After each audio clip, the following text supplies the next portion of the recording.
লোটে মাছ দিয়ে সব ধরনের রেসিপি ট্রাই করা হয়ে গেলে একবার ট্রাই করে দেখুন এই গন্ধরাজ লোটে। এই ঝুড়ো লোটে তো আমরা অনেকেই খাই, ভীষণই ভালো লাগে, কিন্তু গন্ধরাজ লোটে কিন্তু খেতে অসাধারণ লাগে। এই জন্য লোটে মাছের মধ্যে একটু নুন, হলুদ, লঙ্কার গুঁড়ো আর লেমন জেস্ট মানে লেবুর উপরে খোসাটাকে ভালো করে একটু ঘষে দিয়ে আর একটু সামান্য লেবুর রস দিয়ে মাছটাকে 1 ঘন্টা মতো ম্যারিনেট করে রাখতে হবে। তারপরে সর্ষের তেল গরম করে পেঁয়াজ কুচি দিয়ে পেঁয়াজটাকে একটু ভালো করে ভাজা ভাজা করে নিতে হবে। তারপরে আদা রসুন পেঁয়াজ বাটা এর মধ্যে দিয়ে দিচ্ছি ম্যারিনেট করা মাছটা। এবার বেসিক মশলা যেরকম লঙ্কার গুঁড়ো, ধনে গুঁড়ো, একটু হলুদ, স্বাদ অনুযায়ী নুন, একটু সামান্য চিনি আর খানিকটা কাশ্মীরি লঙ্কার গুঁড়ো দিয়ে মশলাকে ভালো করে কষাতে হবে। লোটে মাছ থেকে অনেক জল ছাড়ে, তো জলটাকে শুকিয়ে নিলেই কিন্তু ঝুড়ো হয়ে যায়।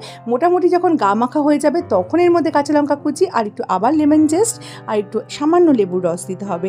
অবশ্যই কিন্তু জলটা একটু শুকিয়ে যাওয়ার পর কাঁচা লঙ্কাটা দেবেন, নাহলে কিন্তু কাঁচা লঙ্কা সেই এসেন্সটা থাকবে না। তারপরে এটাকে আরও ভালো করে টানিয়ে নিয়ে একদম শুকনো শুকনো হয়ে গেলে তখন পরিবেশন করুন। রেসিপিটা একবার ট্রাই